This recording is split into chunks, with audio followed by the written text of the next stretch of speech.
Hi everybody and welcome to e-teaching resources. In this video we're going to see how to make use of Google Jamboard. First I have logged into my Gmail ID and I see these dots. I click on these dots. I see drive icon there. I click on drive. Now I'm going to my drive. As I have logged in, it goes to my drive. So in my drive there is a phrase called my drive, beside which I see a downward arrow. I click on that downward arrow and I find more option there. When I hover over that more option, I find Google Jamboard there. I hit against that Google Jamboard to land up on Google Jamboard. This Google Jamboard is an interactive Jamboard which I can make use in my Google Classrooms. So I'm going to explain you how to make use of this Google Jamboard. I see zoom option here. I see background here. Background is already in white. If I want to leave it white, I can leave it as it is. If I want dotted backgrounds, I can go for dotted backgrounds. If I want a ruled background, so I can make use of it as a ruled background. I can go for squares. There are squares there. I can enlarge the size of the background like this, and I can enlarge it. See, so the squares look very big. So it depends upon the teacher. Suppose the teacher is teaching Sudoku or something like that, or a crossword puzzle, this would be very useful. Now I move on to other options. Well, now I'm going to fit on screen option. I go to graph. This graph background will be useful for maths teachers, and there are two more colors given to make it as a background for my board. Now I choose blue. There is also black. I click on black to show you how it appears. Now I explain you how it appears. This is a pen tool where you find 4 different pens. Pen tool here. Next is marker, highlighter and a brush available. You can pick any color from here and you can start writing.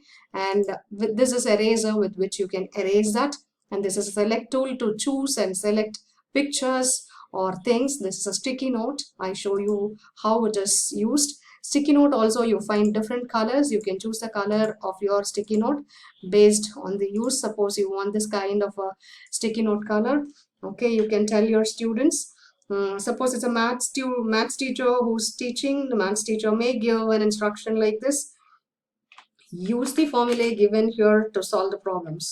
Use the formulae given here to solve the problems in chapter 1 of your book. In chapter 1 of your maths book. Chapter 1 of your maths book. Okay, this is the instruction the teacher gives and the instruction is saved now. Now I show you how the sticky note can be enlarged in size. See, there is a plus symbol. I click on the mouse, I keep dragging and the size is enlarged, and I can shrink. Same way I can shrink the size of the sticky note, I can enlarge the size of the sticky note.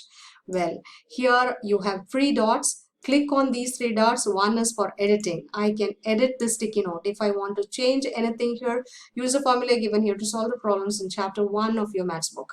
Well, I want to make some kind of editing here. Okay, I don't want to use this word maths book. Suppose I want to say problems in chapter 1. If I want to say that, I'm just saying problems in chapter 1. I'm saving it. Well, now I show you that how to duplicate it. If you click on this duplicate, or Control D will also duplicate it. Same, that's a shortcut for duplicating, and you can delete it. This is delete option and this is delete option. Well, now you can rotate the sticky note. See, you can rotate the sticky note in any way you can keep it. You can enlarge the size. Okay, from these two corners you can enlarge the size of the sticky note, and this is for rotating the sticky note. Well, now you can upload images. Add image option is there, from where you can upload images from your device. Now I'm going to open a maths formulae image which I have saved already onto my desktop.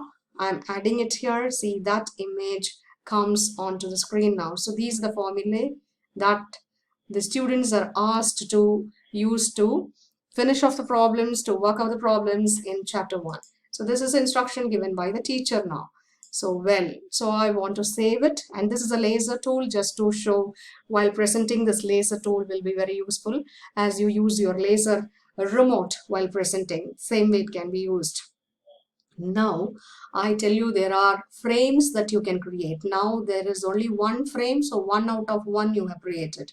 If you want to create more frames, you can create more frames. Now I show you how, suppose a teacher of physics or zoology is creating an info, how she is giving an instruction to her students. Well, now she is saying a zoology teacher, probably maybe a biology teacher, says, write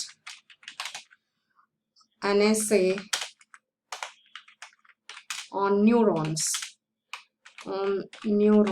Okay, this is what is an instruction given by the teacher, and this is saved as a sticky note here.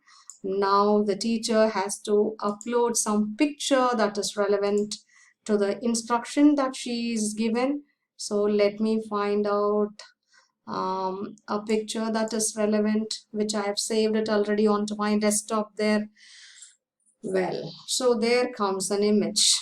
So I have saved an image which is relevant to neurons. Now I want to resize it. If I want to add more instructions, I can give separate sticky notes stating that I can post it to individual students, indicating their names. This is for John, this is for Matthew. Like that I can indicate the names of the students, and I can post it to their assignments, to do assignments, right? So that's how I can post it in the GCR classes, I mean to say Google Classroom. Well, so now I'm enlarging the size of the sticky note, enlarging it, just turning it. I'm going to keep it here. Well, I'm keeping it here. Well, I tell you how it can be, how you can upload an image from Google search also.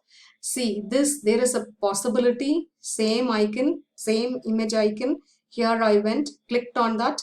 First time I uploaded from my device, a picture from my device. Second time, see how I'm going to download, search an image through Google search engine. Same, neurons, I'm typing. Okay, so I'm typing as neuron. So I'm going to find a picture which is relevant to the neuron. So this seems good and appealing, so that my students will understand this picture. So I think so. So I have taken this picture also. I'm resizing this picture to leave it to my students, and I want to show them how it appears like. And I'm going to shrink the size of this picture. I'm going to keep it here for reference. Okay, this I would like to send it to my students. Well, I have created it now. I'm happy with what I've created. Now I have 2 frames. The first frame, I showed how I can give an assignment to my students using this board. This can be saved as a PDF file. I can save it 3 dots. You click on these 3 dots. You can rename the Jamboard. Rename option. So you can title it as classroom class C1. This is the first class, probably I'm titling it as C1, so C1 appears here. So if I rename it, it comes here. Well, now I have the option of downloading it as a PDF. I click on that, see how the PDF gets downloaded. I see the PDF getting downloaded here, and you're seeing the PDF now. See, the PDF has 2 frames. I have created 2 frames, and the second frame is on neurons, and you're seeing it. So the entire thing is downloaded. You can go for a print option. You can take a printout, or you can directly post it. Now we are going to see how to share these 2 frames that we have created and saved it as PDF. PDF, we have saved it here. I have showed it to you. The PDF also, you can upload it on your Google Classroom, or you can share it by clicking on to share. Share option, you can type the email IDs of your students and you can send it, or you can type the group email that you have created and you can send it to the emails of your students. Or else you can copy the link from here and you can post it to your Google Classroom. Now, when you send it to your students, send these assignments to your students, check on one thing, click on the setting. There are 2 options in the settings. One is is editors can change permissions and they can share. Another one is viewers and commentators can see the option to download, print, and copy. So whichever option you want to check in, you can check in. And based on that, I have given 2 tick marks for both the boxes and I'm going to send it. So that's how I can make use of this Google Jamboard, which is very useful for my online classes. Well, so I hope you have enjoyed watching this video. Hope many of you would be able to make use of this Google Jamboard in your classes. I thank you all for having watched and listened to me very patiently. Stay tuned to me until I upload my next video. Until then, goodbye.